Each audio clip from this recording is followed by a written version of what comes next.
The boy who remembered numbers, Sundar, sat on the cold floor of his small house in Madras, India.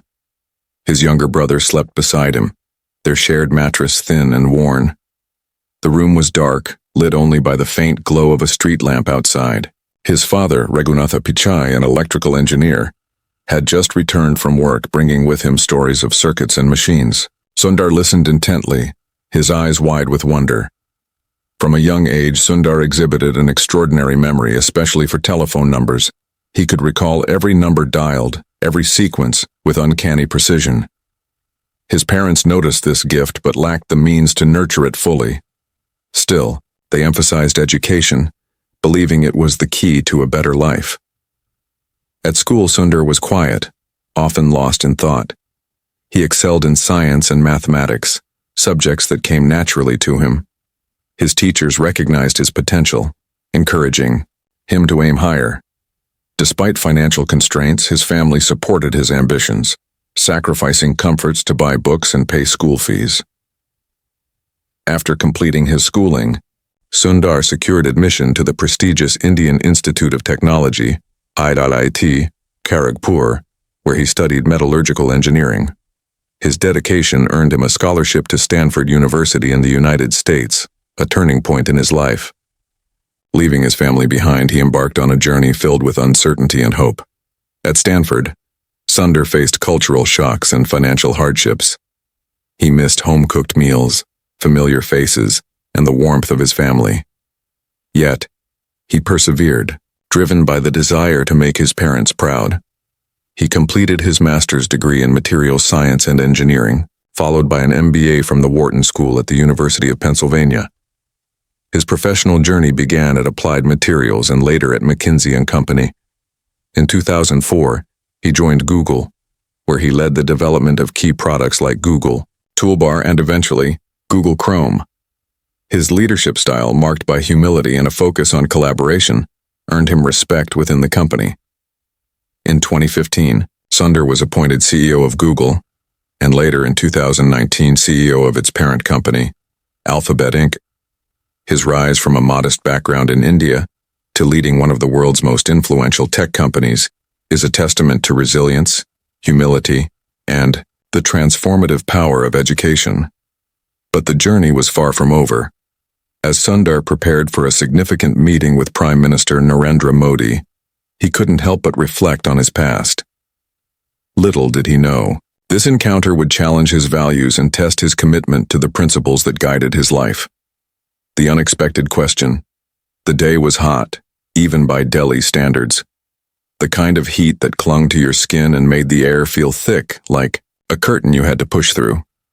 Sundar stood outside the Prime Minister's residence, dressed in a simple dark suit that mirrored his usual understated style.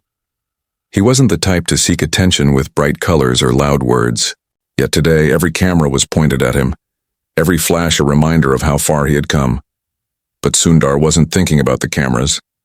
His mind was elsewhere, on the conversation he was about to have, and the quiet storm building within him.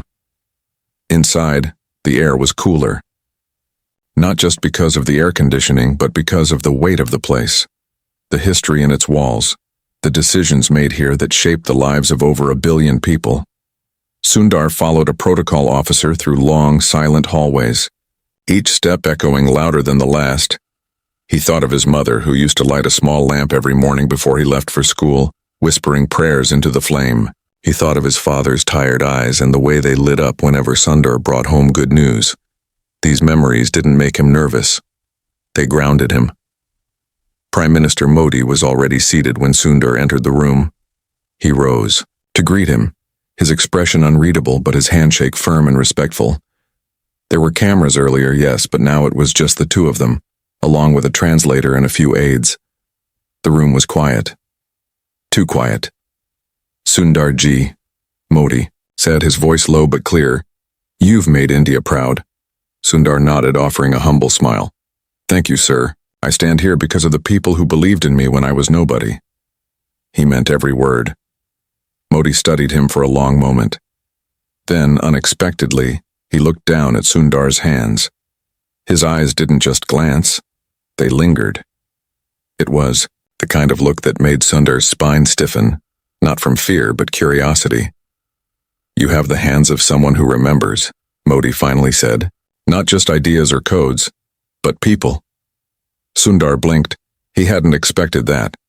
He'd heard compliments before, and on his mind, his leadership, his innovation. But no one had ever looked at his hands and seen memory. Before Sundar could reply, Modi continued, "You remember your roots. I can see it, but I wonder, have you truly kept them close, or have you left them behind in the race to build a future for others?" The question struck him like a quiet blow. There was no malice in the Prime Minister's tone, but the words cut deep. Sundar felt something shift inside. He thought of the polished boardrooms, the late-night strategy meetings, the soft-spoken investors and sharp-eyed analysts. Had he, in building the future, forgotten the past? Modi leaned back in his chair. "I want to show you something," he said. He nodded to an aide, who handed him a thin folder. Inside were photos, black and white, grainy, old. Children in rural schools with broken desks, villages without internet or electricity, mothers teaching their children under the shade of a tree. And then a colored photo, recent, of a small boy in Tamil Nadu, sitting on the floor of his home, holding a cracked smartphone, trying to search for homework help through a spotty network. "This boy reminds me of you," Modi said. "Except he has the same fire, but fewer chances." Sundar stared at the photo. Something in the boy's eyes, a flicker of frustration mixed with hunger to learn, made his throat tighten. It was like looking into a mirror, but not one from the past. It was a mirror of what still existed, of what hadn't changed for so many. He wanted to speak, but his voice caught. The silence grew heavy, not awkward, but meaningful. Modi finally broke it with a question that would stay with Sundar long after the meeting ended. "You have changed the world, Sundar, but can you change home?" Sundar left the meeting with the folder still in his hands. He didn't even realize he was gripping it so tightly until he got back into the car. As it pulled away from the residence, Delhi passing by in flashes of old and new, he opened the folder again. He stared at that boy, and he began to wonder, what more could he do?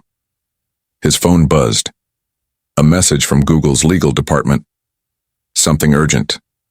A policy issue, an internal conflict. He was needed. He always was. The world never stopped needing him. But now something had shifted. For the first time in years, Sundar felt like he was the one in need of answers, of purpose beyond profit and product. The car stopped at a red light. Outside, he saw a group of children playing with sticks and tires on the side of the road, laughing freely. No phones, no shoes, but joy, pure and loud. Sundar smiled for a moment. Then he whispered to himself, so softly the driver couldn't hear or. "What have I really built?" His phone buzzed again, but this time he didn't look. The fire behind the curtain. The night after the meeting with Prime Minister Modi was a quiet one, but not in Sundar's mind. The streets of Delhi buzzed as usual, horns crying out, people rushing, food carts steaming in the distance. But inside his hotel room, Sundar sat still on the couch, the city outside feeling far away. In his lap rested the folder. Those same images, especially the boy with the cracked phone, burning in his mind. It wasn't just a photo anymore. It had become a question, and questions were always heavier than answers. He remembered something his mother once told him. It was during a monsoon evening, thunder rolling through the skies, rain tapping gently on the tin roof of their home. He was just 10, upset about not doing well in a school test. His mother sat beside him, placed a hand on his head and said, "We are not meant to chase perfect marks, Sundar. We are meant to chase light. If we find that light, we must shine it on others." He didn't understand it then. But now, the words echoed back like a forgotten song. In the days that followed, Sundar returned to Silicon Valley, but he wasn't the same. His schedule resumed. Board meetings, investor calls, product updates, but his mind wandered more than before. In one high-level meeting about future AI advancements, He paused mid-sentence while presenting a slide and asked softly, "How would this help the boy in that village?" The room went silent. A few executives shifted in their seats. Someone asked, "What boy?" Sundar didn't explain. He just nodded and moved on. But the question had already been asked, and that was enough. The pressure at the top was constant. People expected vision, strategy, strength. Sundar gave them all of that. But inside he was beginning to feel something dangerous, something that could disrupt even the most careful plans. Restlessness.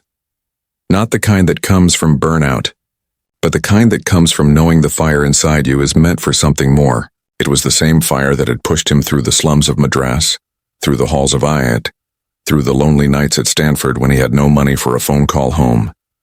The same fire that helped him build Chrome into the browser used by billions. But now that fire was trapped, no longer reaching the people who needed it most. He started spending nights alone reviewing data not about markets or product performance but about India. Rural connectivity, education gaps, technology access. He reached out quietly to a few NGOs asking questions, not as the CEO of Alphabet but as Sundar, the boy who once sat on a concrete floor to study by candlelight. One night he received an email. No subject line. Just a name in the inbox. Radha. It was his childhood friend, someone he hadn't spoken to in almost 20 years. She was now working as a teacher in a small village in Andhra Pradesh. Her message was short. "I saw your photo with Modi ji. I hope you haven't forgotten why you started." He hadn't. But he had let himself get too far away from it. The next morning he made a decision. He didn't announce it to the board or post anything online. No tweet, no press release. He simply called his assistant and said, "Block 2, weeks. I need to go home." When he landed in Chennai, he didn't take the usual route. No hotel, no conference hall. Instead, he rented a small car and drove himself south. Dusty roads, open fields, roadside tea stalls. The air smelled of earth and sweat and jasmine. He passed familiar sights, the temple gopurams rising above palm trees, school children in blue uniforms walking barefoot, farmers crouched in paddy fields. He arrived in a village without fanfare, just a dusty path, a few small houses, a one-room, school painted in fading colors. The teacher inside was Radha. She came out surprised but not shocked. They didn't hug. They just stood there and smiled like nothing had changed. And everything had. Inside he saw the children, 30 of them, some without notebooks, a few without even chairs. But they were curious. When he spoke, they listened. When he asked questions, they answered shyly, then more eagerly. They didn't care about his title. To them, he was just a tall man who had traveled far and wanted to hear their stories. One boy caught his eye. He sat in the corner, drawing something on a torn piece of paper. Sundar knelt beside him. "What are you making?" he asked. The boy held up the drawing. It was a crude sketch of a satellite. "I want to send messages through the sky," the boy said. Sundar smiled. "And who will receive them?" The boy looked straight into his eyes and replied, "The people who think no one can hear them." That night, Sundar sat outside under a sky full of stars, the kind he rarely saw in California. He watched the children play, heard the laughter echoing across the field. He thought of his board meetings, his polished slides, the polished voices around conference tables. He realized then that the real innovations weren't only in labs or data centers. They were in villages like this, in hands that still reached for the sky, despite having so little to hold on to. As the fireflies danced in the dark, Sundar made a silent promise, not a corporate initiative, not a business plan, but something older, something truer. He would build something that mattered not to stockholders, but to those who had never owned a stock in their lives. Something for the ones who believed in light even when surrounded by darkness. But just as he began sketching out his thoughts in a small notebook, his phone rang. The screen showed a number from Washington, D.C. He hesitated, answered. A cold voice spoke. "We have a situation, a serious one. It's about your security clearance and something that just came up. We need you back immediately." His heart sank. The fire behind the curtain had just been lit, and now someone was trying to put it out.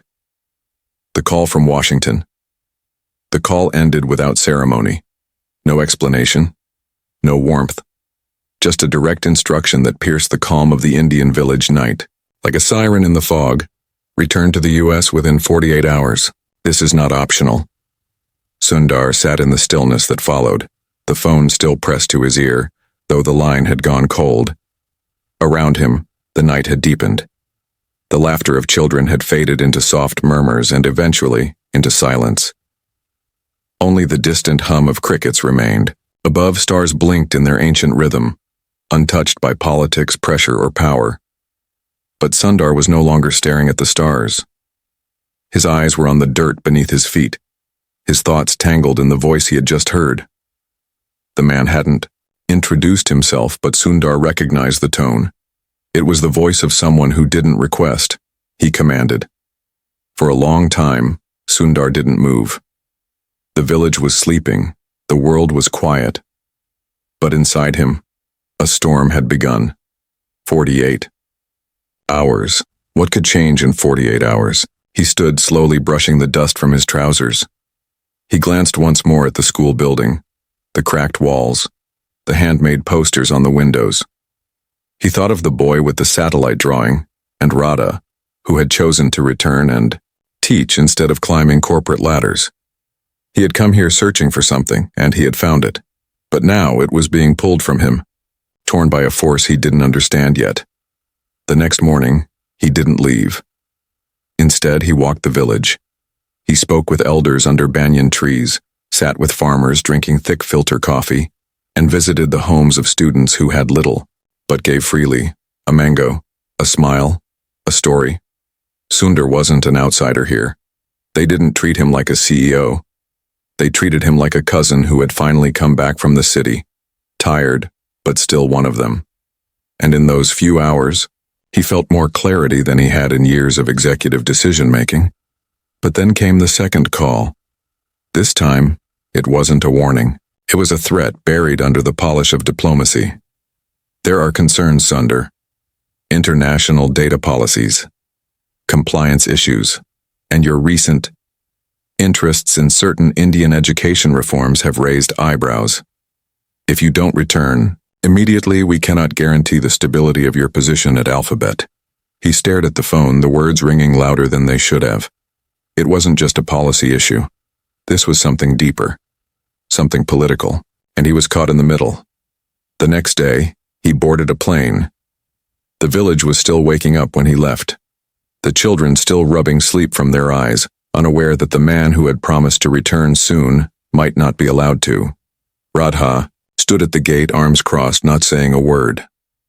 Her silence spoke louder than anything else. The flight to the U.S. was long and hollow. Sundar didn't sleep. He watched the clouds pass by, drifting over the countries he once studied on maps. As a boy, he remembered how he had dreamed of traveling the world, building tools that would help people connect and learn and grow. And now that very dream had placed him in a position where helping one village could risk everything.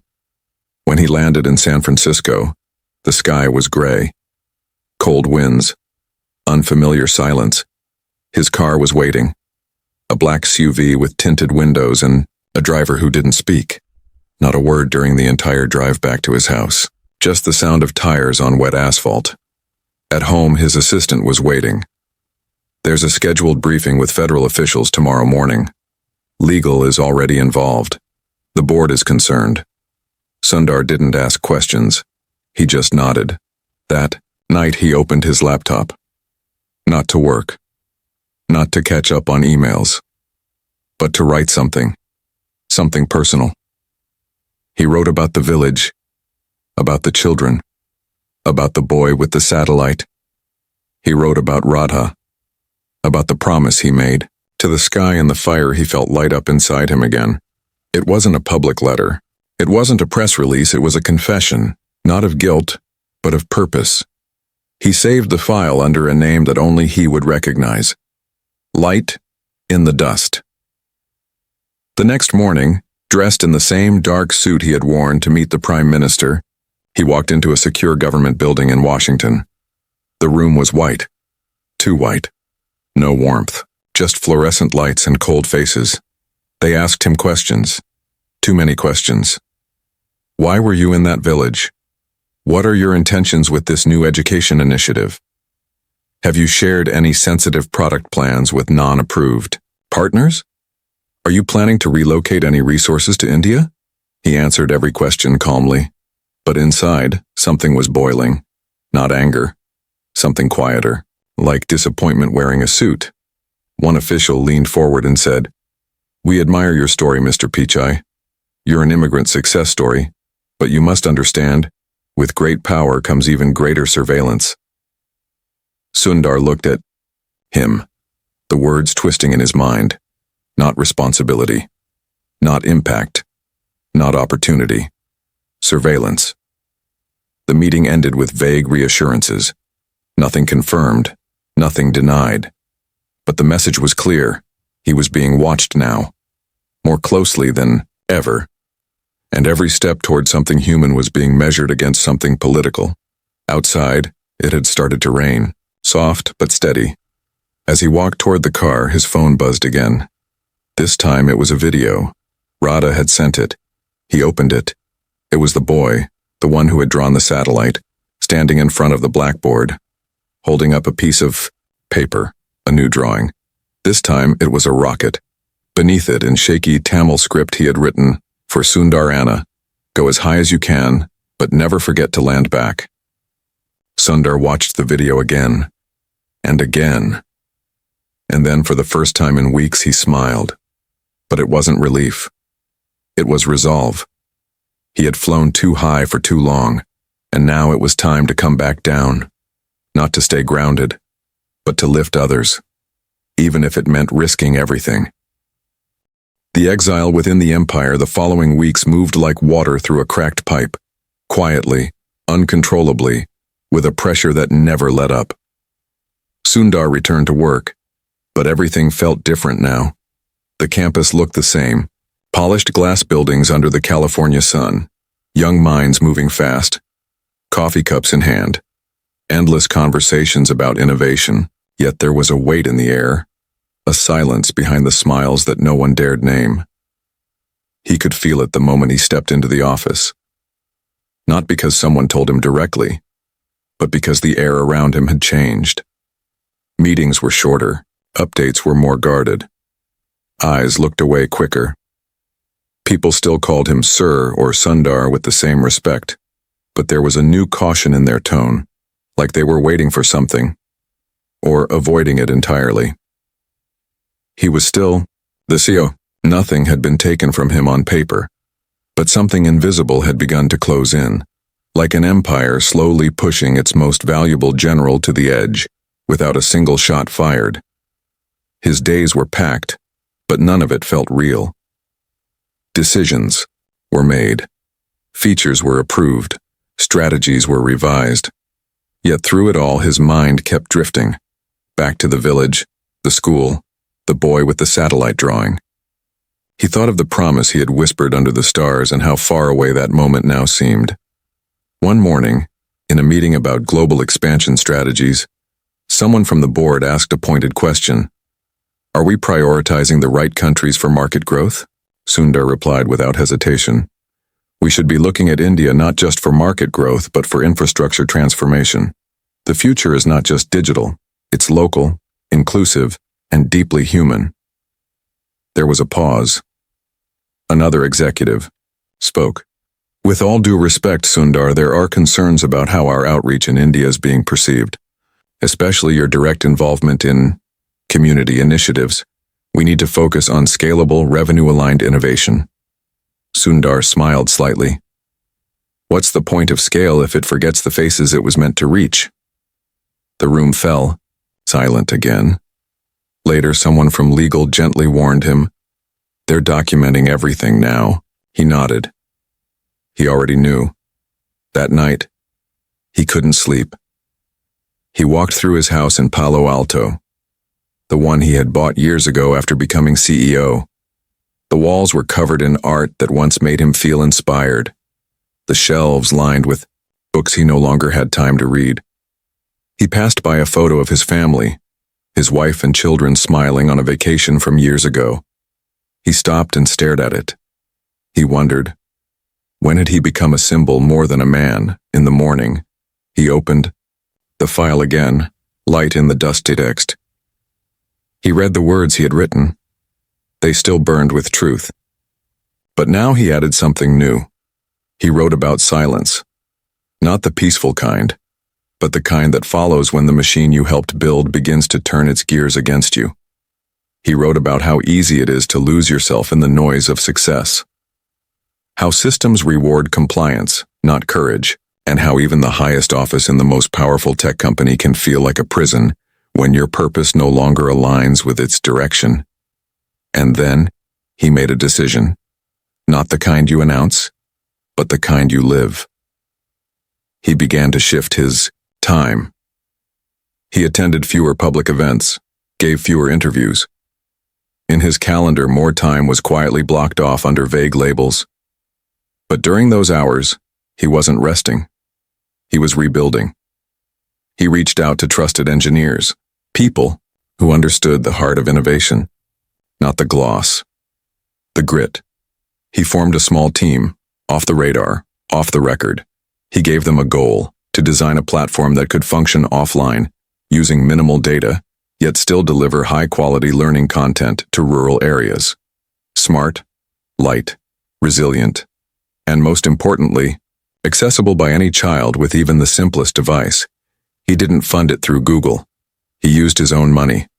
Millions, quietly moved through a foundation under a different name.